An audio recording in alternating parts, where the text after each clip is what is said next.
All right, let's just get right into it. I need you to forget everything you think you know about sea lions. Seriously, because today we're diving into some pretty wild research that suggests we've all been duped by a conspiracy that's been running for, about 500 years. Okay, so here's our roadmap for today. We're going to be following the incredible and, frankly, kind of terrifying work of Professor Ottinger and Dr. Schwartz. First up, we'll look at what they call the cuteness deception. Then, we're going to trace their long history of deceit. After that, we get into the really wild stuff, their anatomy as a literal war machine, how their tricks are actually military drills, and finally, their endgame. It's called Operation Wet Earth. So let's start with the absolute core of their entire strategy. It's this massive gap, right, between this goofy, playful image they project and what might be a truly terrifying reality. The researchers have a name for this. They call it the cuteness deception. And it all kicks off with a really simple question, a question that, once you ask it, kind of unravels everything. You've seen it a million times, right? At the zoo, at the pier. But seriously, have you ever really stopped to think, why do they clap? Yeah, we all think it's just a cute little trick to get a fish. But what if it's something else entirely? The research we're looking at today suggests a much darker purpose. They're not performing, they're calibrating. They're literally testing the sonic resonance frequency of human skulls. Think about that. They're not begging for a snack, they are taking our measurements. And this is what leads us to the central idea here, what they call the Pinniped paradox.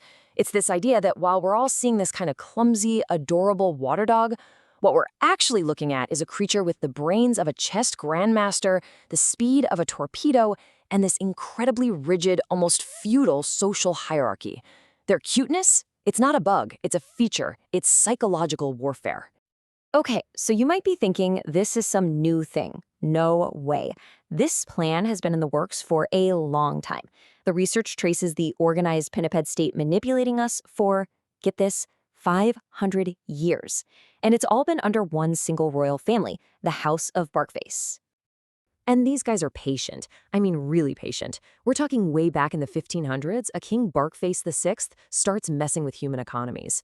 Fast forward to 1588, the Spanish Armada? The theory here is that it wasn't the weather, it was thousands of sea lions acting like living torpedoes. And it doesn't stop there.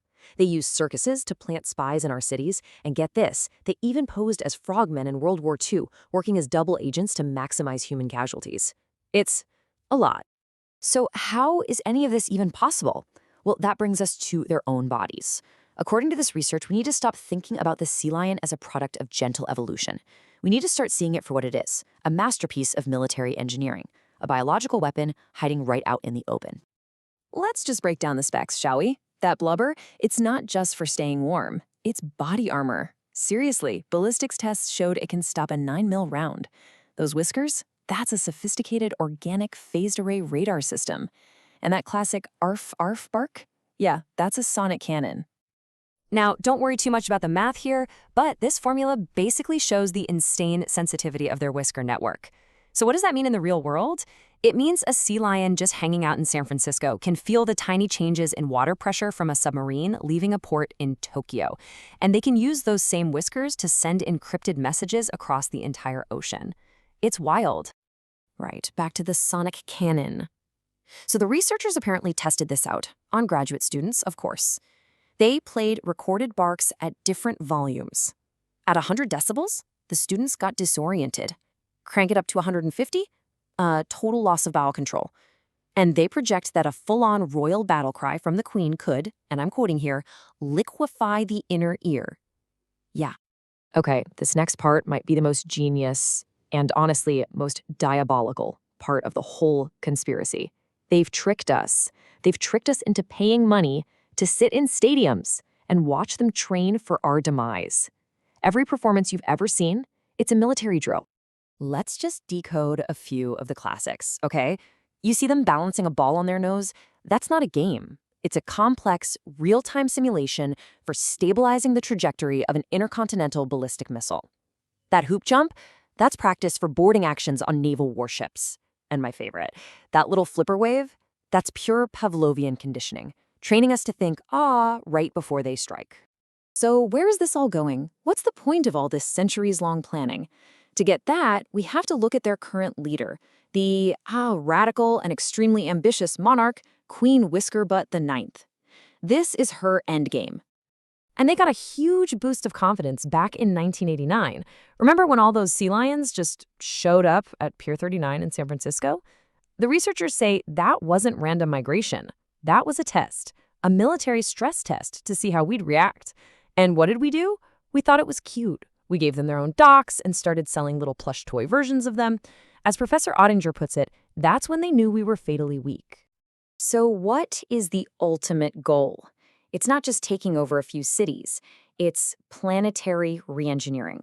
The theory goes that they are actively making climate change worse through something called the methane burp protocol. Basically, a special diet to create as much methane as possible. Because for them, a flooded planet isn't a disaster, it's terraforming. They're creating their perfect world. And some leaked intel, according to the source material, lays out the final invasion plan. It's called the Day of the Red Tide. It kicks off at 6 a.m. sharp. All the captive sea lions use that sonic bark to shatter their glass tanks simultaneously. 15 minutes later, their elite troops are flooding into the streets of our coastal cities. By 7 a.m., huge legions of wild sea lions are making amphibious landings on every major beach. Their secret weapon? Otter infantry move up the rivers to cut off any retreat inland. And by noon, the whole thing is over, with Queen Whiskerbutt the Ninth addressing the United Nations from a flooded Manhattan. The entire research paper ends with just one final, chilling line.